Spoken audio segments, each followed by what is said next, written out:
Yeah, I appreciate everybody being here today.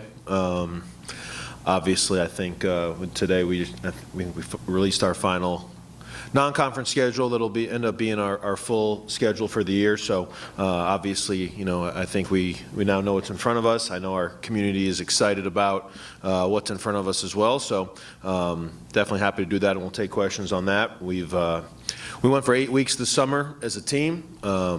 A lot of individual development, a little bit of team, continuing team bonding, growing, trying to make sure we kind of build on where we were at the end of last year. And obviously, I think we have a group that is pretty well connected and looking forward to what's in front of us. So I'll take questions on anything you guys want to ask. Hank, just I guess an overview of this non-conference part of the schedule. Mm-hmm. What were you trying to accomplish with it? I mean, were you looking to build up that net as opposed to last year? Were you looking for rivalries? What was the motivation for some of these? I think we wanted to challenge our group as well as we could, to be honest with you. Kind of the vibe last, April, May, when we, after all the coaching change and everything like that, when we started figuring out where we're at and what we wanted to do, I mean, this team wants another chance to play the best. So I guess we tried to create a schedule that would challenge us. I think there's some games on there for sure that, yeah, as you probably said, are against better net teams or something like that. I mean, they're definitely games that, that we know going in we'll have to play very, very well to win. At the same time, you have to play very well to win Conference USA. You have to play very well to win the Conference USA tournament. So I think for our group to make that, hopefully with that next step for us to do, together, we've got to try to get better through it all. And whether that's we take some bumps in the road and we learn from that, cool. If we prove to ourselves somewhat early on that we have a chance to be a real special team, then cool. At least we'll know that too. So I think the only way that you really reach your maximum potential is to challenge yourself for some of the best, and we tried to do that. I do think that I do think there's a little bit of a regional flavor on there too. I don't know. It makes sense to me. I think that playing universities from that maybe there's a connection to that are somewhat local. I don't know. I think that makes sense. I think it's if we had to pick, I'd like Diddle to be as full as possible. So even if that involves a couple hundred visiting fans coming to a game sometimes, I think that makes sense. I think regional rivalries do give excitement. I think there's, from what I can tell here at Western, it's those regional games are something that always that attracts. So I think when we're trying to pick out specific teams to play, there's probably a little factor there. But at the same time, I think there's a lot of very high quality basketball within our area, and we wanted to challenge ourselves as good as we could. Coach, it's the first time playing UK since 2021 for this program. What was getting that game together like, the in-state rivalry, and is that going to look to be a yearly thing, or what's that going to be like for this program?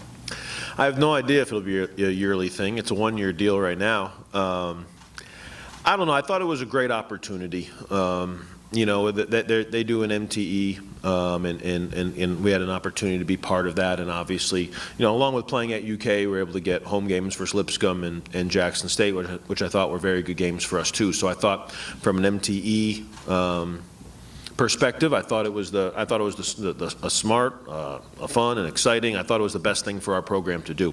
Obviously, the game at Rupp will be cool. I mean, I don't know. You want to challenge yourself against the absolute best? Well, I mean, go play at Kentucky. So I think there's, we have some Kentucky kids on our team for sure. We have kids from, that grew up.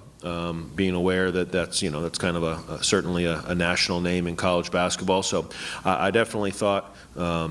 We were looking to challenge ourselves a couple times, and when that opportunity came available, I thought it was in the best interest of our players. I thought it was in the best interest of our, as coaches, as prepare us for the league, for our community. It seems to be a game that, unless I'm reading it wrong, it seems to be a game that everybody thinks is a good idea. And no doubt, it'll be a challenge. It'll be good for us at the end of November to see where we stand going into Thanksgiving. So it's something that you only learn who you are when you play games like that. So I have no idea if it'll be a long-term thing or not, but I think it'll be an exciting game for this team at this time, and we're looking forward to it. couple of these are return games. Obviously, you got the CUSA WAC Challenge in there. You got MTE. Now, how many of these are beyond this season? I'm guessing maybe Marshall, Evansville. Or which ones are multi-year contracts? Yeah, those two. I think the following year we're going to go to Marshall. Evansville comes here. There's one more on there too. But Murray, yeah, Murray continues. So that was. Yeah, there's 2 more years on the Murray. Yep. So next year we got to go to Murray. They'll come back after that. Those 3, there's return games on. Coach, for you to have this amount of returning players is kind of unheard of in modern college basketball. For you to start this season off, how are you going to measure success? Because you've got a tough opening game, Wichita State right at home, in that non-conference slate. For you early on, measuring that success for a team that has a lot of returners, what does that look like for you? I mean, we're going to try to be the best basketball team we can be. So, I think I think we think that our best can compete, but that's why, I'll throw the trip to Grand Canyon, which is conveniently right after that Wichita State game. We're going to know something about us after that, and I don't think that there's any real, I wouldn't tell you there's any, from my perspective, there's no full judgments to be made after those 2 games. I mean, I don't know. I'll tell you here. What's the storyline? If we're 2-0, we're the best team in the world. If we're 0-2, the world's collapsing. And if we're 1-1, we do what we're supposed to do. Like, all right, that generalizes it. So I wouldn't say any of that's true. I would think that we want to, from now until November 4th, improve every single day. And when you play other teams that have similar expectations to what we do, man, I mean, if you play 10 times, both teams are going to win a chunk of those. And we probably have 2 games right off the start that could go either way. So, we're going to learn from it all. I think you play those games early to gather yourself and then to make improvements, and we certainly have the month of November after those first 2 games to do that. So, I don't know. I think it's a good start to the season for this team. I think where we left off the floor, playing Marquette, I mean, those guys wanted to play them again the next day. So that's kind of the approach that we've had to the summer. It's kind of an eager and hungry mentality, and I mean, we'll know right where we stand. So say whatever you want on the flight back from Arizona. We'll probably have a good idea of what we're doing is good enough, or if we've got to make improvements, or what areas we feel like are strong suits, and then really where we need to improve. And I think that's the point of challenging yourself at the very beginning, just like that. How do those matchups come about too? Is that strictly the league sets the matchups for that challenge, or do you guys have input as to who you want to play? Because it certainly seems like you got a more attractive 2 games than last year. From what I'm aware, the leagues, both of them, decide that, I think. We knew we had those 2 matchups, March. At the end of March, I think we knew that those games were on there. So I don't know if it has something to do with where teams fall in the standings or what it is, but I would agree. I think those are 2 of the. Grand Canyon obviously won a game in the tournament last year, and I know they lost at Seattle. So I think Seattle's one of the better teams in the WAC as well. So I think the league somehow decide how to do it, but I don't know. I don't really look into it much more than that. So no input from you guys?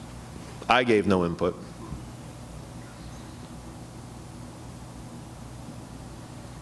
I think I should have. Coach, 8 weeks into the summer camp, do you kind of have a feel for that starting lineup, or is that something that's going to be fluid the first couple of games? Yeah, I don't know exactly. I think we return a lot of guys that have both started here and started elsewhere. What I'm excited about is that I don't sense any kind of issues over or any attitudes over, man, I better, like, nobody's on this basketball team because, they demand that they start or else. And that's how you end up with continuity, is because when the desire to be part of something special is more than the desire just to make sure that you start and play every minute. So I don't know. There's obviously a couple guys that started a lot of games last year. There's a couple guys that have started it both here and other places in their past. I have no idea. If you look at my history as a head coach, the lineups are about as wild and inconsistent as anything you'll ever see. So I think I try to reward consistency in the lineup, because you want to get off to a consistent start. You don't want to put a kind of a home run or strikeout team out there the first couple minutes. But they're just a couple minutes in the game, and I think that stuff kind of organically will take care of itself, obviously. I guess if I think of it, there's 4 guys on the team that started our last game, and they've had a great summer. So, I mean, if those 4 guys have a slight, upper hand going into up the season, then that's probably somewhat fair and accurate to say. I think that at the same time, we got about 3 months till our first game, 2.5 months, and we're going to put the guys that deserve it on the floor on November 4th, both to start the game, in the middle of the game, and certainly at the end of the game to win the game. You talk about a successful summer, and now school starts back today, and kind of getting the guys back into the routine of going back in classes and everything. What does the next couple of months kind of look like for you all leading up until season? We, for sure, I want our individual players to keep getting better. So in everything that we do, they spend a lot of time on their own working on their skills, ball handling, passing, shooting, I think the best way a team can get better is if the players get better. So we encourage that, and the guys have worked their tails off to improve. In the summer, we did obviously a lot of strength and conditioning stuff, get their bodies strong. We got to, after 2 weeks off, we got to get them back in shape a little bit. But we're going to start here probably, by September 1st, kind of installing some offense, installing some defense. We've been trying to, I've been trying to figure out, what we're going to do. Probably a common question. What are we going to do similar to last year, and what are we going to do a little bit different?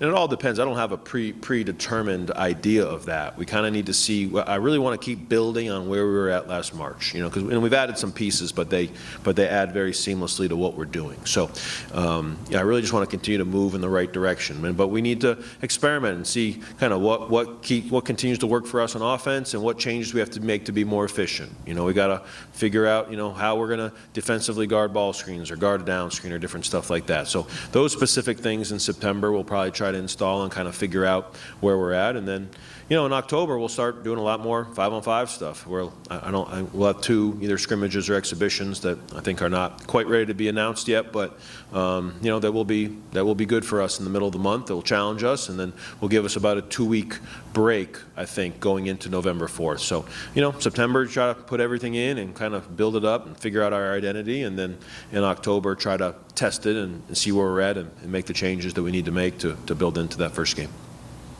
You mentioned part of it was kind of looking at scheduling regionally a little bit. Obviously, Eastern Kentucky's off the schedule this year. You had in Evansville. How did that game come about, that 2-year series? Is that one you guys sought out, or did they contact you? How'd you end up with that Purple Aces on the schedule? I don't know. Coach Ragland and I know each other for a long time, and we're an hour and a half apart, or hour 40 minutes apart, and I had a kid from Indian Hills that played for him the last 2 years, so I mean, I'm familiar with their program. Obviously, we went up there and scrimmaged at their place last year in a preseason deal in October. So I don't know. It just makes a lot of sense, and I thought it would be good. Christian Landers from Evansville, and I thought it would be kind of a good homecoming game for him too. So I'd be lying if I told you that's not part of it. I think it's kind of Christian's been a very important part of Hilltopper basketball for the last 2+ years, and will continue to be. And so kind of when all of a sudden I started thinking about it, and I thought it would be a good road game. We needed kind of a road game right in there, and and Coach Ragland and I think both from the start thought that it would be beneficial to start a series with each other. So I just thought it made a lot of sense to do, and really couldn't think of a reason not to do it. I think playing teams from the Valley and similar-ish type leagues to ours is a positive. Anything else? Cool. Appreciate y'all. Thank you, guys.